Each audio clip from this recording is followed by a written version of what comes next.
बान तिरंगा और तिरंगा शान, हर दिल में बस जाए तिरंगा, बस इतना अरमान। आन तिरंगा बान तिरंगा और तिरंगा शान, हर दिल में बस जाए तिरंगा, बस इतना अरमान। तिरंगा क्या है? बच्चे बूढ़े नर और नारी गीत इसी के गाएं, इसकी खातिर जिए सभी और इसके लिए मर जाएं, इसकी खातिर जिए सभी और इसके लिए मर जाएं। विजयी विश्व तिरंगा प्यारा, विजयी विश्व तिरंगा प्यारा, गाए हिंदुस्तान, हर दिल में बस जाए तिरंगा, बस इतना अरमान। कुछ भी अपने देश में आप विसंगतियां देखते हैं, उन पर भी चोट रखता हूं। जाति धर्म के देश भाव के रंग सभी धुल जाएं, एक तिरंगे के रंग में बस हर कोई रंग जाए, एक तिरंगे के रंग में बस हर कोई रंग जाए। सदा रहा है सदा रहेगा, सदा रहा है सदा रहेगा अपना देश महान, हर दिल में बस जाए तिरंगा, बस इतना अरमान। आन तिरंगा बान तिरंगा, आप भी गाएं मिलकर। आन तिरंगा बान तिरंगा और तिरंगा शान, हर दिल में बस जाए तिरंगा। और इस गीत की अंतिम पंक्तियां रखता हूं, उससे पहले कहना चाहूंगा तिरंगा क्या है। ऐ तिरंगे तेरी मुस्कुराहट में मुझे किसान दिखाई देता है, सरहदों पर तैनात वो बेखौफ बहादुर जवान दिखाई देता है।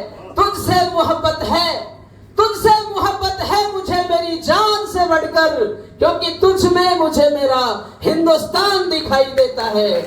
आप सभी के हाथ, ये ऊर्जा बताती है कि आप अपने तिरंगे को कितना प्यार करते हैं। और फिर कहता हूं कि छीन पुष्प से कोई कभी खुशबू नहीं सकता, छीन पुष्प से कोई कभी खुशबू नहीं सकता, मिटा ईश्वर के लिखे को कि हर किच तू नहीं सकता। और खड़ा सरहद पे है सैनिक, खड़ा सरहद पे है सैनिक के सीना तान कर जब तक तिरंगे को कोई दुश्मन कभी भी छू नहीं सकता, तिरंगे को कोई दुश्मन कभी भी छू नहीं सकता। और एक संकल्प आप सभी को दिलाता हूं, इस गीत की अंतिम पंक्तियां रखता हूं, इस गीत की अंतिम पंक्तियां आप सभी के बीच में रखता हूं। आओ प्रण ले, मिलकर एक संकल्प लेना हम सभी को, हम और आप मिलकर एक संकल्प लेते हैं इस गीत की अंतिम पंक्तियों के साथ।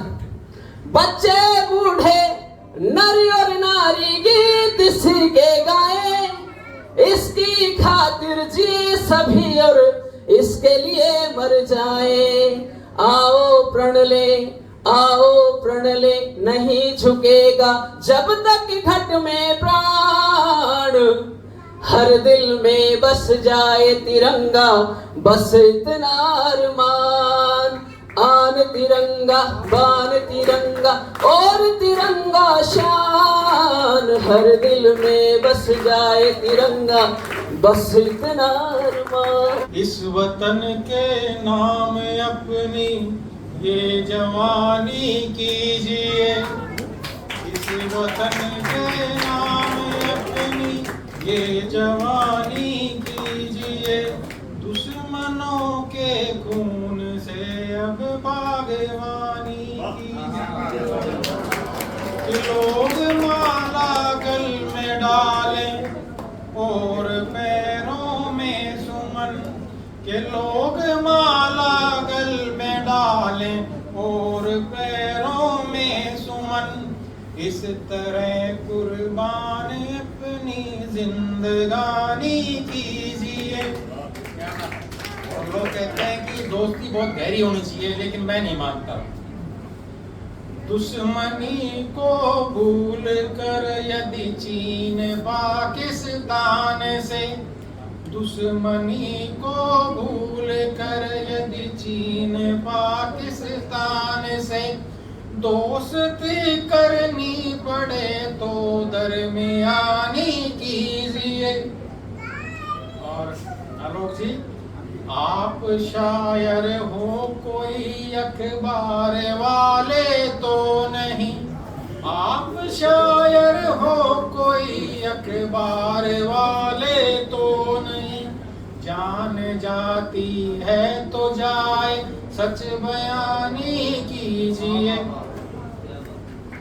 और अफसरों को घूस देने से भला क्या फायदा, अफसर तो इतनी ज्यादा घूस मांगते हैं, अफसरों को घूस देने से भला क्या फायदा, बाबुओं की बस जरा सी चाय पानी कीजिए।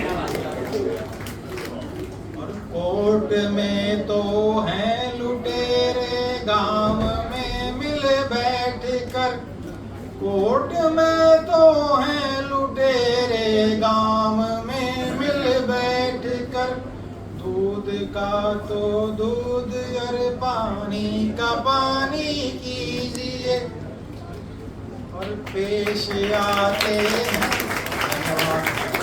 समझ में आ रहा है बच्चों को, बहुत अच्छी बात है। पेश आते हैं अदब से अजनबी के साथ में, पेश आते हैं अदब से अजनबी के साथ में, दोस्तों के साथ खुलकर छेड़खानी कीजिए। बहुत बहुत धन्यवाद राजेश गुलक्कर जी। इतने, मैडम अभी कह रही थी गुलक्कर नाम कैसे पड़ा, इनकी शादी हुई थी, शादी हुई तो सबको याद रखा जाता है, मम्मी पापा भाई बहन पत्नी को, अगला आदमी अपनी पत्नी को ही भूल गया, ऐसे नाम गुलक्कड़ पला। पत्नी ने कहा, बोले जी आप मुझे पहचानते नहीं है? बोला नहीं नहीं मैंने तो नहीं पहचाना। बोला मैंने कल ही तो आपके गले में माला पहनाई थी और मैं कल ही तो आपके घर में आई थी। बोले तू सच कह रही है या झूठ कह रही है? मैं भी थाने में जाऊंगा, पहले माला पे तेरे फिंगरप्रिंट चेक करूंगा। ये राजेश गुलक्कर जी दिल्ली पुलिस के बहुत ही काबिल ऑफिसर, दिल्ली पुलिस में इंस्पेक्टर हैं।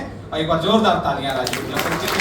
और अगले कवि को अब मैं आवाज दूं, हमारे बहुत ही प्यारे इंसान, बहुत अच्छी कविता लिखने वाले त्रिलोक फतेहपुरी, डॉक्टर त्रिलोक फतेहपुरी, किसी परिचय के मोहताज नहीं है। उधर से गिलास में कुछ आ रहा है, आप कुछ गलत आइडिया मत लगाना, इसलिए हमने इसका कलर चेंज कर दिया है। ये हलचल जी के लिए भाई आदरणीय डॉक्टर त्रिलोक फतेहपुरी जी आए। नजारा देख करके मैं फूला न समाता हूँ। ये चार पंक्तियां आदरणीय हेमंत सैनी जी और इनके समस्त टीम को मैं प्रसिद्ध कर रहा हूँ। नजारा देख करके मैं फूला न समाता हूँ, महक माटी की पा करके खुशी दिल में मनाता हूँ। हमारे सम्मान में जिसने यहाँ पलके बिछाई है, सभी उन मेजबानों को शीश अपना झुकाता हूँ। मंच पर विराजमान मेरे परम आदरणीय गुरु जी श्री हलचल हरियाणवी जी और समस्त साहित्यकार बंधुओं और मेरे सामने बैठे हुए प्यारे प्यारे विद्यार्थियों और सभी अभिभावकगण हैं, संस्था के पदाधिकारी हैं, आप सभी को मैं स्वतंत्रता दिवस की हार्दिक शुभकामनाएं देता हूं।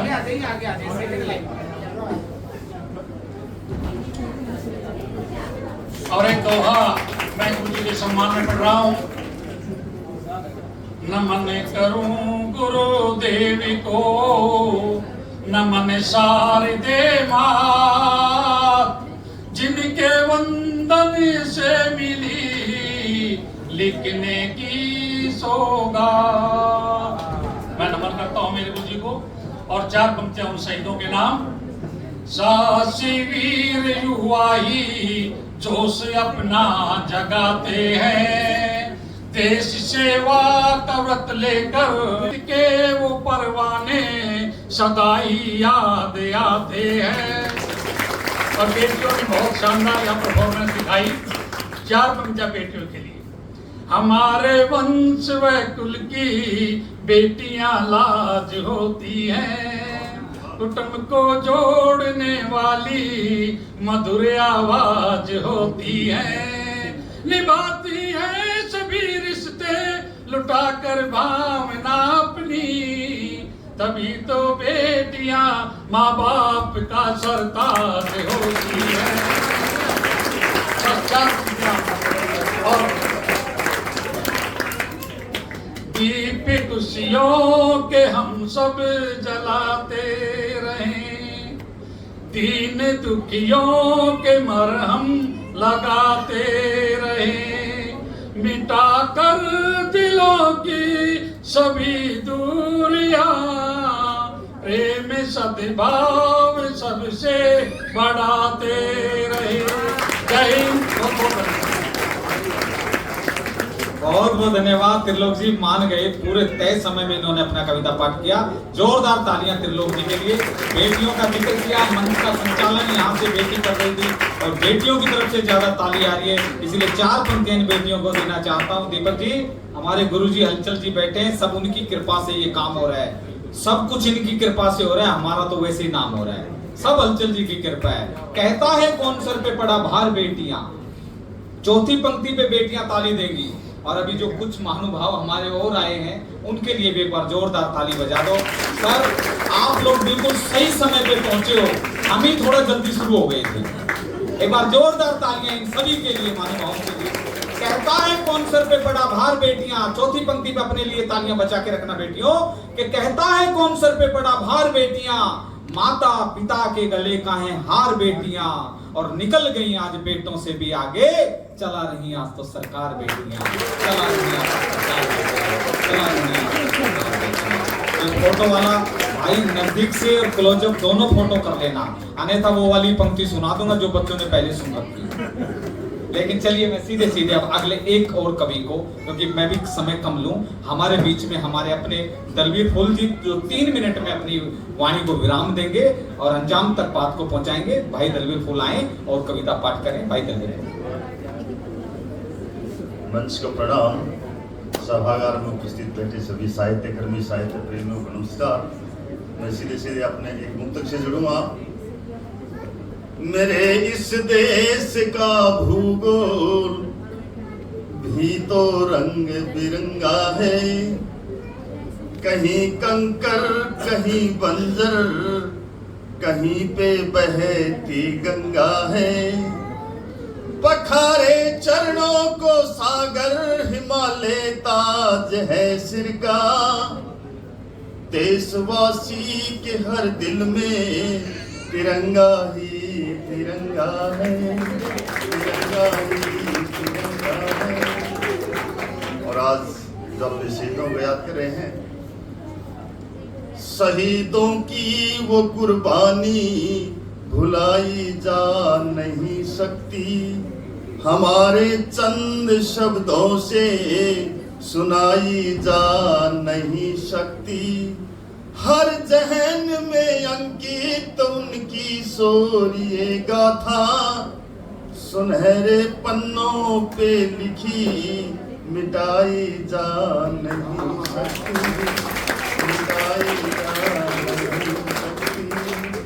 और अंतिम 4 लाइनें कि शहीद ये शिकायत कर रहे हैं क्या, कि गैरों से बचाने की खातिर हम अपना खून बहाते हैं, गैरों से बचाने की खातिर हम अपना खून बहाते हैं, सीने में दर्द हो उठता है जब अपने आगे लगाते हैं, जिस थाली में खाया उसने आज उसी में छेद किया, धिक्कार है उन गद्दारों को कुछ सिक्कों में बिक जाते हैं।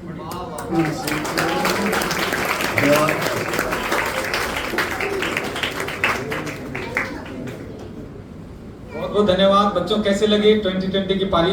एक बार जोरदार तालियां दलवीर जी के लिए। अब मैं उस कवि को बुला रहा हूं जो आपके टेस्ट का कवि है। बच्चों को पढ़ाने वाला है, बहुत भारी भरकम कवि है, मोटा तगड़ा कवि है, जैसा मैंने उसके, और बाल कवि है, बच्चों को पढ़ाने वाला। इनके पढ़ाए हुए बच्चे बहुत दूर दूर तक गए हैं, इतनी दूर दूर तक गए हैं। मैं एक बार इन्होंने मुझे बुलाया, बोले जी मेरे बच्चे इंग्लिश बहुत अच्छी बोलते हैं। मैंने कहा अच्छा। मैंने पूछ लिया किस किस बच्चे को इंग्लिश आती है? बोला सबको आती है। मैंने पूछ लिया हाँ बेटे इंग्लिश आती है? बोला यस। मैंने कहा कितनी? बोला जी बस। इतने बच्चों को पढ़ाने वाले, उनका पढ़ाया हुआ बच्चा तो उनका पढ़ाया हुआ एक बच्चा इतना इंटेलिजेंट अपनी मम्मी से कहने लगा कि मम्मी मैं बड़ा होके एयरफोर्स में लगूंगा। मम्मी बोली बेटा एयरफोर्स में लग के करोगे क्या? बोला मैं हवाई जहाज उड़ाऊंगा। बोले हवाई जहाज उड़ाओगे? बेटा मुझे कैसे पता चलेगा कि ये मेरे बेटे का हवाई जहाज जा रहा है? बोला मम्मी चिंता मत कर, जब घर के ऊपर से निकलूंगा तो बम फेंक दूंगा। तो एक जोरदार तालियां भाई मास्टर महेंद्र के लिए। बहुत बड़े मंच के वो कवि हैं, ये हमारा सौभाग्य है कि वो हमारे साथ यहाँ पर मौजूद है। भाई मास्टर महेंद्र, एक बार जोरदार फोटो खींच ले भाई, जल्दी से काम कर दे, क्या पता अगले साल मिले या ना मिले। जोरदार तालियां। धन्यवाद आलोक भाई, तने मेरे को उठाया, भगवान तेरे को उठावे। बड़े आनंद जो माहौल पैदा हो गया है, शहीदों को कुर्बानियां कई कवियों ने दे दी। मैं भी कह रहा था घर से, मगर मैं सीमा पे जाके शहीद होऊंगा। बोले तू सीमा तक जा तो शरीफ का बाप तेरा लठ मारेगा। तो ऐसी ऐसी विडंबनाएं हमारे हास्य कवियों के साथ बनती है। ये बच्चे हैं, एक बार मैं ऐसे ही स्कूल में कविताएं सुना रहा था। मैंने कहा बच्चों मेरी कविता पे ताली बजाओ। एक बच्चा दूसरी कक्षा का था, उसने ताली नहीं बजाई, उसके दूसरी कक्षा में कंपार्टमेंट आ गया। एक 8वीं क्लास के बच्चे ने तालियां बजाई, वो उसका रिजल्ट आया जब सीधा 12वीं का सर्टिफिकेट।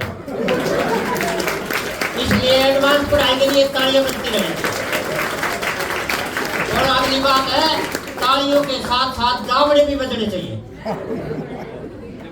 हेमंत जी बड़े अच्छा सुन रहे हैं, बहुत अच्छे हैं, बहुत ही जेंटल आदमी है। मैंने कहा है हेमंत जी आप अपनी पत्नी से डरते हैं? बोला नहीं। बताओ घूमने चले? तो बोले एक बार पूछा भैया। तो ऐसे हमारे हेमंत जी एक बार जोरदार तालियां बजा दी। अगर मेरी ताली नहीं भी बजाओगे तो कोई बात नहीं, आप ध्यान से देखो, मेरी ताली तो भगवान ने बजा रखी। अभी सच्ची बात बताऊं सर, मेरे स्कूल में ऐसे ऐसे बच्चे, मैं 94 में एक स्कूल में मेरी ज्वाइनिंग हुई थी, 1994 में, और अब 2023 में उस स्कूल की एक लड़की मिल गई बस स्टैंड पे, बिल्कुल सच्ची घटना सर। अब वो पूछने लगी सर मुझे ऐसा लग रहा है आप महेंद्र मास्टर हो ना? वो कहा बेटा, जो हमने हिंदी पढ़ाया करते 94 में। वो कहा हाँ बेटा। तो बोली आप ये बताइए जियो है? सर बिल्कुल सर। अब मैं दूसरे स्कूल में चला गया, वहाँ गर्मियों में बदली हुई थी। मैंने बच्चों से कहा भाई एक बार हाथ जोड़ के भगवान से प्रार्थना करो कि भगवान बारिश कर दे, बहुत ज्यादा गर्मी हो रही है। तो एक बच्चा बोला जी भगवान हमारी नहीं सुनता, मगर बच्चों की तो सदा ही सुनता आया भगवान। तो बोला जी अगर भगवान हमारी सुनता तो तने मरे ने 3 साल हो गए। ऐसे ऐसे बच्चे अभी पीछे में एक स्कूल में बता रहा था बच्चों को कि भारत और पाकिस्तान के बीच तनाव चल रहा है। ये तनाव कभी भी लड़ाई में बदल सकता है, और भारत और पाकिस्तान के बीच लड़ाई हो गई तो पाकिस्तान की तरफ एकदम चाइना आ जाएगा, हमारी तरफ अमेरिका आ जाएगा, उनकी तरफ अफगानिस्तान आ जाएगा, हमारी तरफ जापान आ जाएगा, और एक दिन वर्ल्ड वार छिड़ जाएगी। अब 7वीं क्लास के पीछे से एक लड़की खड़ी हुई, बोली सर ये बताओ वर्ल्ड वार में स्कूल की छुट्टी पड़ेगी?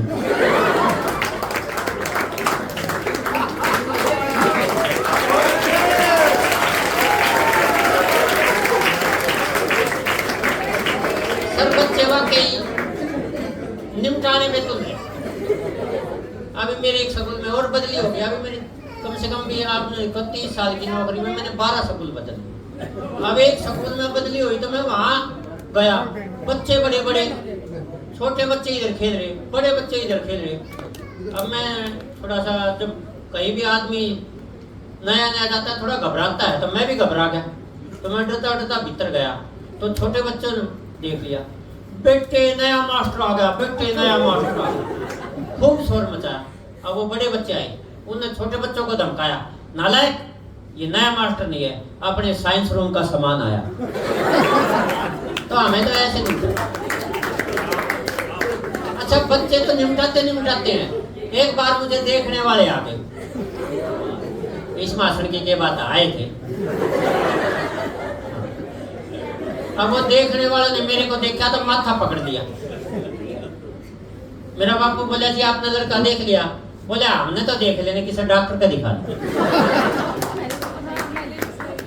तो ऐसी गजब की बात है। वो हमारे गांव में एक बापू और बेटा चोरी करते पकड़े गए। अब गांव में सरपंच ने पंचायत की और उनका एक फैसला किया कि इन दोनों का काला मुंह करके गधे पे बिठा के गांव के 3 चक्कर लगवाए जाए। अब वो गधे पे बिठा दिए, काला मुंह कर दिया। गांव के 3 चक्कर लगवा के जब उनको उतार रहे थे गधे से, तो जो पीछे बेटा बैठा था उन्होंने बोला सरपंच साहब मजा आ रहा है, 2 चक्कर और कटवा। तो हमारा तो यहाँ जहाँ भी देखें बिल्कुल भक्कड़ काम है, बिल्कुल अद्भुत काम है। शेरो शायरी भी हमारी गजब की है। अभी मैंने घर से भी शेरो शायरी शुरू करी। हेमंत जी आप भी करते होंगे ऐसी? तो मैं और झूठ बोलूं मुझे कोई चाव नहीं है, काम से इनकार करूं मेरा स्वभाव नहीं है। झाड़ू पोछा चूल्हा चौका उसके बाद बर्तन अपनी मर्जी से करता हूं, किसी का दबाव नहीं।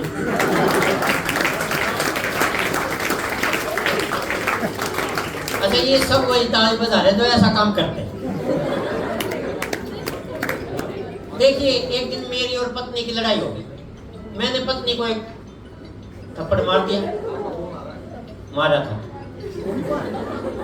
पक्का। अब पत्नी रूठ गई, कोई काम नहीं करे। मैंने कहा देखो रूठने की बात नहीं है, हमारे मास्टरों ने बताया था कि थप्पड़ वही मार सकता है जो प्यार करता हो। मैंने तुम्हें थप्पड़ मार के ये भी तो जताया मैं तुम्हें प्यार करता हूँ। बस मेरा इतना ही कहना था, लुगाई ने मेरा 2 मारे। वो ये क्या है? बोली तुमसे दुगना प्यार कर। ये 3-4 आगे वाले वो तालियां बजा रहे हैं जो दुगना प्यार झेल के आए। अरे हमारे यहाँ विडम्बना इसी है सर, हास्य छोटी छोटी बातों में हास्य भी। वो 3 थे, एक बेटा एक उसका बापू की माँ, हरियाणा के बताऊंगा। वो भगवान की भक्ति करने लगे, बोले वरदान मांगांगे भगवान से, भगवान को प्रकट करो। 3 महीना भक्ति करी, भगवान आ गया। पहले ने बोला उसके बाप बूढ़े तू वरदान मांग। तो बोला ना, पहले यार मेरी लुगाई मांगेगी, लेडीज फर्स्ट। उसने कहा तू वरदान मांग ले। वह बोली जी ऐसा कर दो भगवान, मन ने कती है मामालिनी बना दो। अब भगवान ने करी तथास्तु, वह मामालिनी बन गई। फिर वो बूढ़े का नंबर आया, वो बूढ़ा ने बोला मामालिनी बन गई, मैं क्या बनाऊं? तो भगवान बोला मांग वरदान। तो बोला भगवान इसने सूरी बना। भगवान ने तथास्तु करी, वह सूरी बन गई। फिर छोरे का नंबर आया, तो बोला भाई तू भी वरदान मांग। तो बोला भगवान मेरी माँ ने उसी बना।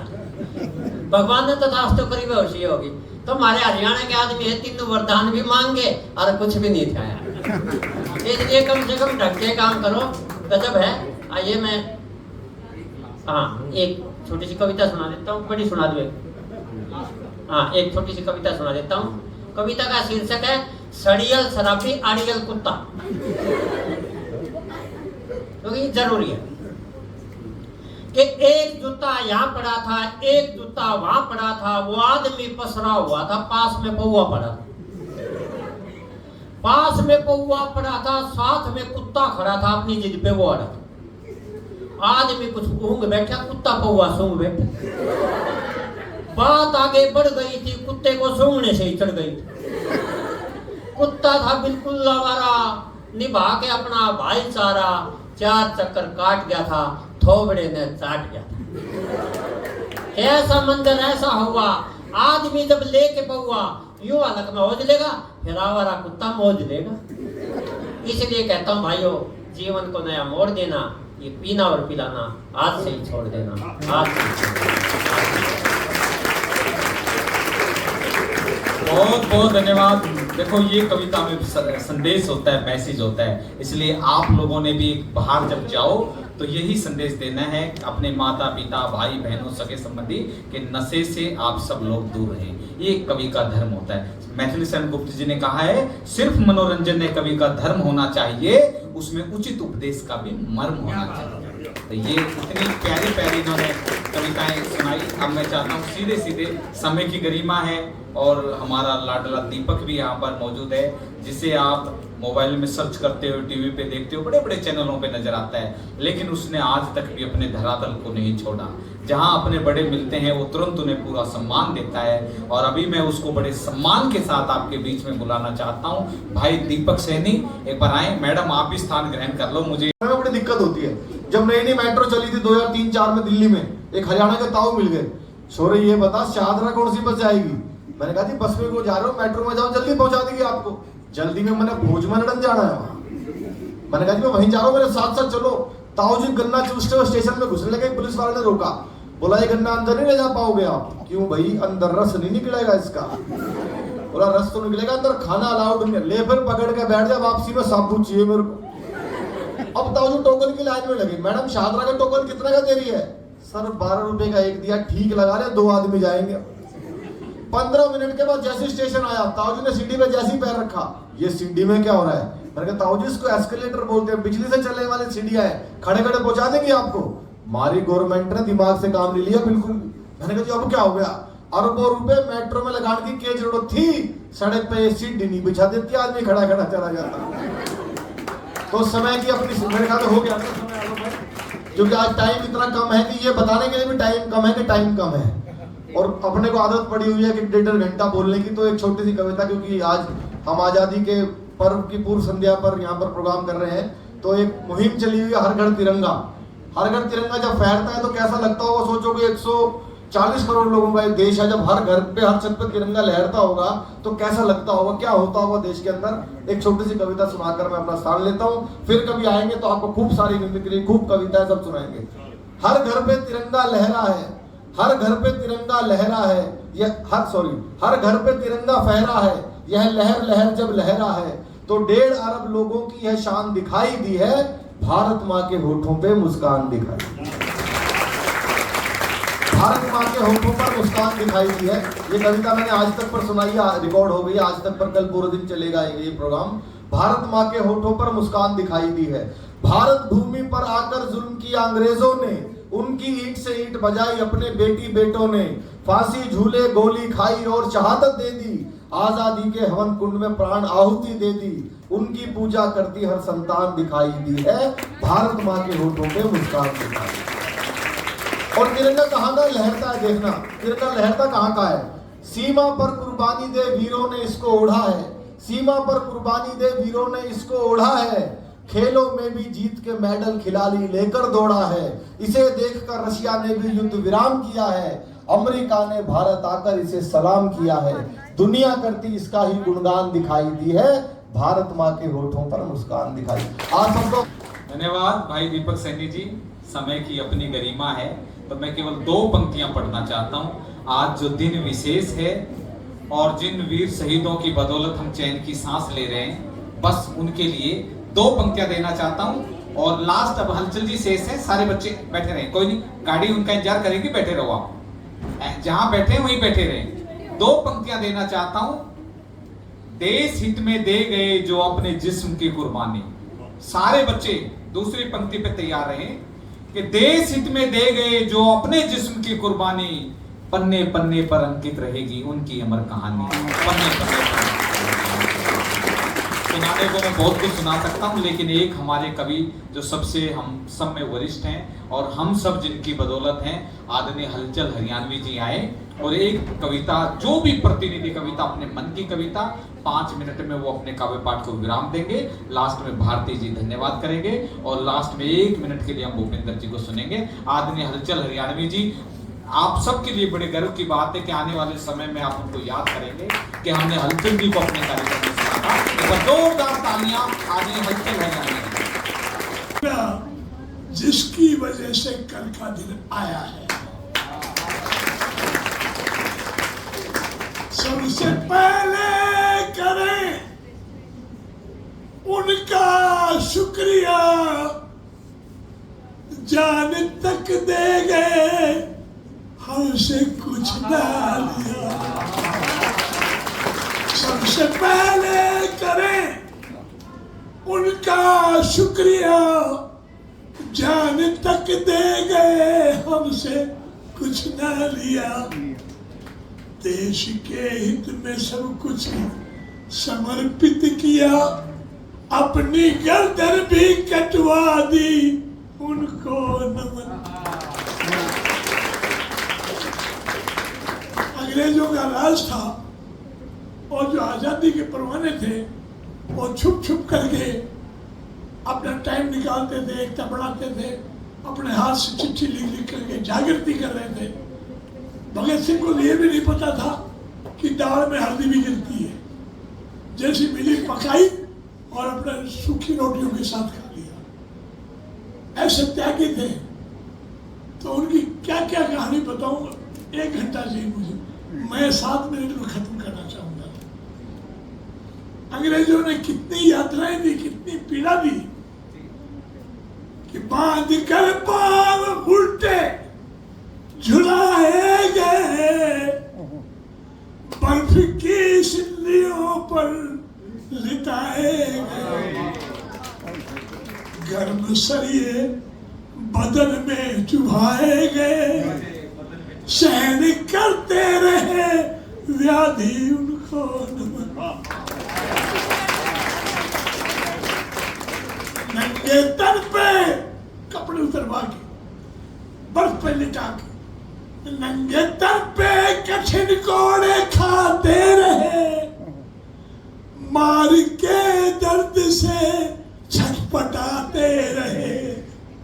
नंगे तन पे कठिन कोड़े खाते रहे, मार के दर्द से छटपटाते रहे। गीत आजादी के फिर भी गाते रहे, गीत आजादी के फिर भी गाते रहे। जिस्म था जिनका फौला दी उनको। उस वक्त में भी कुछ लोग गद्दार थे, उस वक्त में भी कुछ लोग गद्दार थे, चमचे अंग्रेजों के ही पैरोकार थे। सिंह के भेष में कुछ रंगे शार थे, सिंह के भेष में कुछ रंगे शार थे, उनकी भी थू थू करवा दी उनको। देश था एक, इसमें थे कानून 2, एक ही देश में 2 कानून, अंग्रेजों का अलग, हमारा लिए अलग। देश था एक, इसमें थे कानून 2, जो भी बोले विरुद्ध गोली से भून दो, जो भी बोले विरुद्ध गोली से भून दो। बॉस ललकारा था, तुम मुझे खून दो, मैं तुम्हें दूंगा आजादी, उनको